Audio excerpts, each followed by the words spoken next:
আসসালামু আলাইকুম, সবাইকে শুভেচ্ছা এবং অভিনন্দন। আমাদের এখনকার ভিডিওতে আমরা এখন আলোচনা করব বাংলাদেশের যুব হকি বিশ্বকাপ নিয়ে। জি, বাংলাদেশ কিন্তু সর্বপ্রথমবারের মতো যুব হকি বিশ্বকাপে অংশগ্রহণ করেছিল এবছর ইন্ডিয়ার মাদুরাইতে, যেটি অনুষ্ঠিত হয়। এবং এই বিশ্বকাপে 24টি দেশ সারা পৃথিবী থেকে অংশগ্রহণ করে, যার মধ্যে বাংলাদেশ 17তম অবস্থানে ওয়ার্ল্ড কাপ শেষ করে। কিন্তু 17তম অবস্থানে ওয়ার্ল্ড কাপ শেষ করলেও আমি মনে করি বাংলাদেশ কিন্তু চমৎকার খেলেছে। এটা কেন আমি বলছি আপনাদেরকে বিস্তারিত জানাচ্ছি। বাংলাদেশ যেই গ্রুপে পড়েছিল সেইখানে তাদের প্রতিপক্ষ ছিল অস্ট্রেলিয়া এবং ফ্রান্স, যারা যথাক্রমে ওয়ার্ল্ডের দ্বিতীয় এবং চতুর্থ স্থান দল। মানে ওয়ার্ল্ডের দ্বিতীয় নাম্বারে রয়েছে ফ্রান্স র্যাঙ্কিংয়ে এবং চতুর্থ স্থানে রয়েছে অস্ট্রেলিয়া।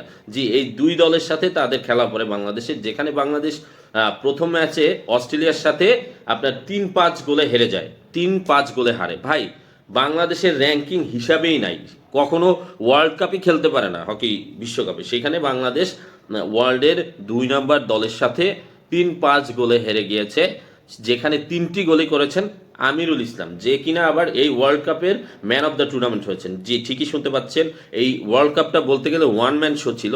এই আমিরুল ইসলাম একাই কিন্তু বাংলাদেশকে টেনে তুলেছেন যতদূর বাংলাদেশ গিয়েছে এর জন্য।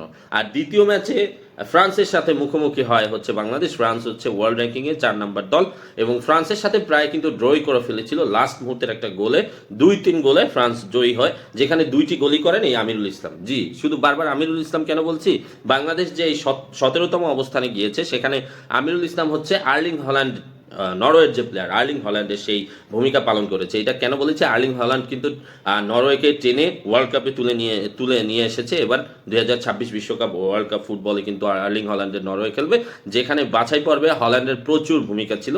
ঠিক সেই একই ভূমিকা পালন করেছে এই ওয়ার্ল্ড কাপে আমিরুল ইসলাম। আমিরুল ইসলামের কারণেই বাংলাদেশ 17তম হয়েছে, না হলে 24তমই হতো এই বাংলাদেশ।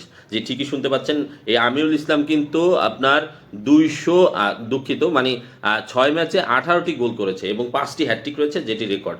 আর পরবর্তী ম্যাচে সাউথ কোরিয়ার সাথে 2টি ম্যাচ হয় বাংলাদেশের, একটা কোয়ালিফাই রাউন্ডে, একটা হচ্ছে গ্রুপ পর্বে। সাউথ কোরিয়ার সাথে একটি ম্যাচে ড্র করে গ্রুপ পর্বে এবং অপর কোয়ালিফাইতে বাংলাদেশ সাউথ কোরিয়াকে পরাজিত করে। সেখানেও আমিরুল ইসলামের অবদানই 80% ছিল এবং অস্ট্রিয়া এবং ওমানের সাথে বাংলাদেশ বিশাল ব্যবধানে জেতে। এই হচ্ছে বাংলাদেশের ইতিহাস যুব বিশ্বকাপে, যেটা ওয়ান ম্যান শোই বলতে পারেন, যেখানে আমিরুল ইসলাম চমৎকার খেলে বাংলাদেশকে 17তম অবস্থানে নিয়ে এসেছে। এবং এই 17তম অবস্থানই আমি মনে করি বাংলাদেশের জন্য সেরা, কারণ তারা যাদের সাথে ফাইট দিয়েছে এটা ছিল অন্যরকম একটা ব্যাপার।